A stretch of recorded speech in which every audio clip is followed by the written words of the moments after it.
Welcome everyone to the final round of the Tata Steel Chess India. It's Vidit Gujrathi versus Hikaru Nakamura.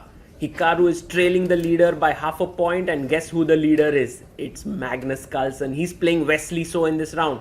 It's the Queen's Gambit declined. Hikaru is thinking whether he should play the classical move Bishop e7 or the Ragozin with Bishop b4. He goes for a6. The idea of this move is to get a fighting position which is a slightly offbeat away from theory.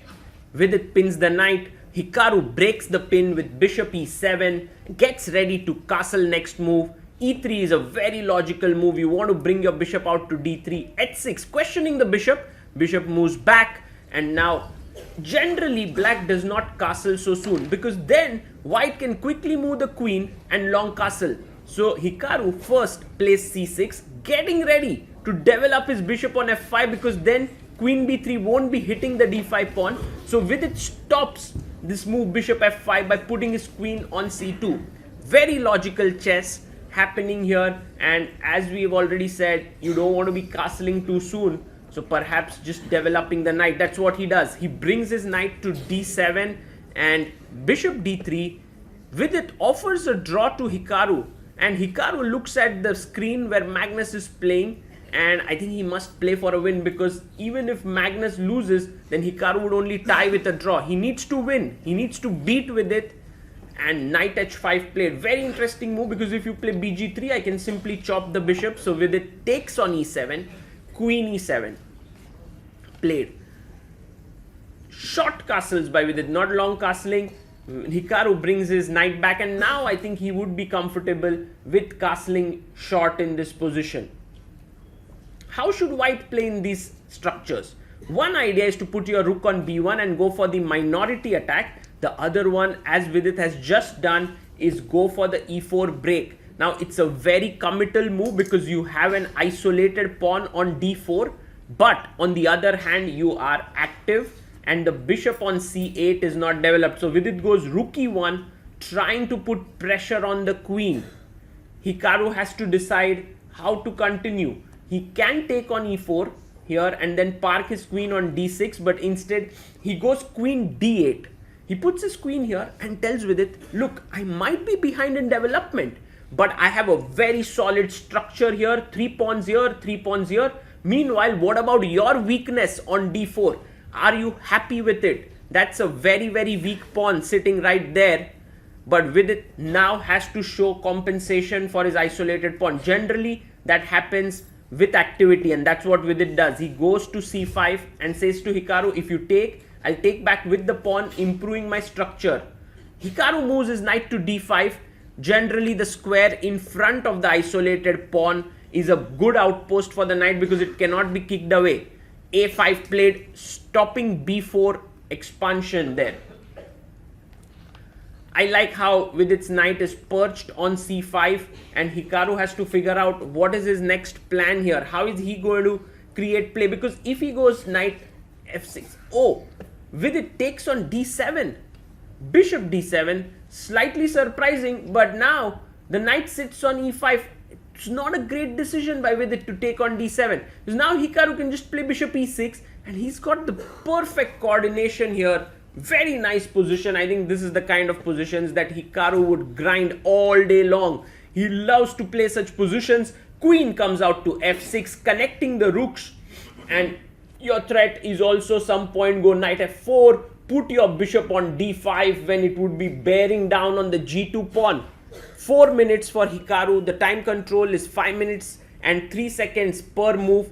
So Vidit gives a check. King goes to h8 and now he comes here to e4. Rook moves to d8. Now defending the knight, also putting latent pressure on the d4 pawn. The queen comes up. The way in which Vidit has to maintain the balance here is through active play. King comes back to g8. You know, Hikaru is just making logical moves now, also trying to gain some time on the clock, put Vidit under pressure, force him to make an error because for now the position is around even. The bishop comes to g2. This was a nice maneuver by Vidit, putting his bishop here, which actually looks at a very important square in the position, that is the d5 square. So bishop on g2, excellently placed. Now he puts his bishop on f5 here. Both sides making logical moves, trying to just feel each other. Rook to d2 played. Defending the b2 pawn, also the second rank, the f2 pawn, a good move. Just logical chess. What is Hikaru going to do next? He can actually think about trading the queens with queen d6, and he does it. He's offered the trade of queens, but actually speaking, Vidit can now move his knight to c4, attacking the queen, and if you take, he'll take back with the pawn, and then his knight can jump in. So for example, here, and then the knight can sit here. He plays knight c4, and Hikaru avoids the trade of queens with queen c7. Can Vidit now enter the position with rook e5? No, he goes knight e3. This is a okay move, but rook e5 had actually the threat of taking here twice and then putting pressure on the queen on c7. So knight e3, Hikaru takes. Now Vidit has the option to take with the pawn or the rook. Taking with the pawn would have actually connected his pawns, but he decides to take with the rook, and the bishop comes back to e6. Now you want to trade another minor piece. Whenever you are playing against an isolated pawn, what you want to do is you want to exchange all the pieces and have major pieces on the board. As a player with the isolated pawn, you want to keep as many pieces as possible. Rook a5 played, and now maybe Vidit can push here with d5, sacrificing a pawn, but he goes h4, and now rook b5 played, putting pressure on b2. Brilliant play by Hikaru. d4 was a weakness. Now he's identified another one, but Vidit says, hey, your pawn on a4 is also weak, but queen goes to b6. Now if you trade this, this is not good, because one, I can take, but secondly, I can also trap your queen. That's just queen trapped there. So you cannot take that pawn. That is Hikaru, you know, he's very tricky, and he finds these resources like this quickly in the snap of his fingers. Queen b6 played, and he's looking at the other board of Carlsen. I think Magnus has drawn his game, which means that if Hikaru wins, he can actually tie Magnus at the top, which means that he must fight on here. Bishop f1, hitting the rook on b5. Where do you play your rook? You can go to d5, attacking this pawn on d4, but if you play there, then I believe bishop c4 attacking e6 would be fine for white. The other idea is to play rook to b3, which is also very logical. Another one is to put the bishop on b3 first and then swing your rook over to d5. So many options for Hikaru. He has 2 minutes 30 seconds to work this out, and Vidit has 2 minutes 10 seconds on hand. In fact, Vidit is defending this quite admirably, and Hikaru is trying his best to push. Very focused there and trying to work out all the details. There's also another interesting move here to put the bishop on f5, hitting the queen, because if you play queen here, then I can go rook d5, and then bishop c4 won't attack the bishop. So many options there, and Hikaru has gone below Vidit on the clock. He's gone to 1 minute 50 seconds. He's not happy with what he's seeing, so he's just being very sure about what he wants to do. And this is how generally top players play. They choose a critical moment, they think for a bit, rook to b3 played, and then they make their next few moves very quickly. Look at this idea. You can sack an exchange, take here, and play bishop c4 with great compensation. Will Vidit play this idea?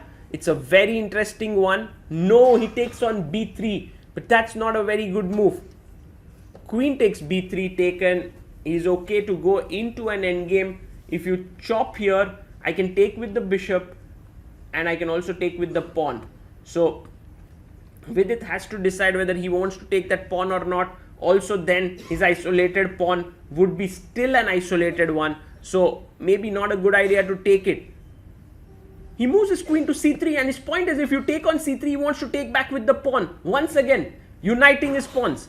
Bishop d5, look at that bishop. It's such a beautiful piece sitting on d5. The bishop comes up and now rook e8 played. Slowly and steadily, Hikaru is going to put a lot of pressure on Vidit. You don't know how he's going to win this. By the way, some lighting has changed there.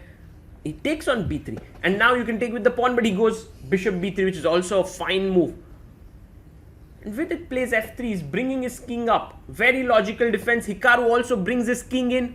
King comes up to f2. As black, you might want to bring your king up to d6 so that it's near the d4 pawn. Yes, he brings king e7 and now Vidit must find the next plan. He's very passive. If you see, the rook does not have c2, d1. He goes rook d3 and maybe his plan is to give a check and trade the rooks. So Hikaru goes king f6. Very interesting decision. I mean, many players would have put their king on d6 closer to this pawn on d4, but Hikaru plays king f6 and he's actually asking Vidit, what are you going to play next? He goes rook to c3 and now he may want to go bishop c4 and trade the bishops. Going into a rook endgame will make chances better for white to fight for a draw, because rook endgames have a lot of drawish tendency. Hikaru still checking the game of Magnus and Wesley to know how hard he should press here. These are the final round pressures that always players have to face. He goes back to e7 and well, now Vidit can actually give a check king, but then instead of king d7 you can actually go back and block. So that is quite possible. Vidit in fact goes bishop c4 and he says let's trade. Rook a8 played. Now that's not a happy move you make. By the way, d5 would have been a very powerful move because then there was rook c7 check, but now king comes up to d6. Hikaru starting to play very quickly, showing the super skills which he has in blitz chess. Rook comes up to a5 and king, he's left it. Yes, king d3. He plays it. By the way, you must remember this is not 3-second increment, but this is 3-second delay, which means that if you take more than 3 seconds for your move, you get a 3-second increment, more than 3 seconds. But if you take, let's say, 2 seconds, you only get 2 seconds on the clock more. So king c2 played and now rook b3. Vidit is ready to go into a pawn endgame, and actually that's a big mistake. That is a mistake. Now Hikaru in 49 seconds must take, because then after pawn takes or king takes, whatever you take, I can come king d5, king d3 and push the pawn to b5. No, he doesn't take. He actually trusts Vidit, which was a mistake. He could have won the game there. Instead he goes g5. That was a big error by Hikaru. And after g5 now, the position is once again equal. Vidit can simply take on a4. Yes, he takes it. He's now doing pretty well. Hikaru goes to f5, attacking the f3 pawn, and after take, yes, you don't want to lose both your pawns here, so you want to push it forward. Ooh, Hikaru is like, what are you doing? f4 played, g takes f4, rook takes f4 played, and now both sides have 3 pawns each. This should be a draw. This should be a draw. Vidit attacking the b pawn, Hikaru shaking his head. He knows that this position is now not so easy to win. King goes back to c7, white king comes up, and this is not so tough to hold for Vidit. Rook c4, and he plays his rook to b2. F2, attacking the b2 pawn. If you push the pawn, rook f3 check, and you lose the a3 pawn. So the king comes up to c3, king d6, rook to c5, and now there's the head shake by Hikaru. He's like, no, I shouldn't have done this. I should have exchanged there. That pawn endgame would have been winning. Check up to f3, king goes back, and he goes rook e3. He has a passer here on f5, but Vidit is very quick to create his counterplay with the b5 pawn. So in that way, it's not possible. Take here, rook takes, and now pawn pushes. Can Vidit actually take this pawn? But then f3 is possible. There's d5 check, but instead he goes take king c2, f3, king d2, f2, it's queening, he goes back, but now Hikaru finds this amazing move, rook b3, rook goes back to f1, and now maybe you can just go king d5, because if you take, there's a check, you trade the rooks, take the pawn, and then chop this off and queen the pawn. Wow, can he, oh, he finds it! Hikaru finds this check and he knows that he's winning this. Oh my goodness, king takes d4, happens here, and oh, what is this move? King e3, illegal move by Vidit Gujrathi. And 1 minute to be added to Hikaru's clock there. That is a very, very sad illegal move by Vidit, and actually it comes out of pressure because he knows that he's losing the game. You know, any other move loses, but king e3, in fact, that might just save the game. But of course, it's not allowed by the rules of chess. 1 minute, and by the way, he starts the clock. Ooh. And this is generally what happens many times when you set the clocks. You then have to press all the way again that button again and again and confirm it. That happens often with these clocks here. Okay, off we go. Vidit plays king f3, but it's now very clear to Hikaru that he's winning. He also has a minute on the clock, and it's completely, yeah, b5, king e2, king c3 played, and now king d1, but Hikaru very, very sharp there, goes king b2, takes the pawn, and now king a2, and his b pawn queens. He wins the game and he wins the blitz tournament, ties with Magnus. You can see his father there, very impressed with his victory, Sunil Veeramantri, and what a game by Hikaru Nakamura.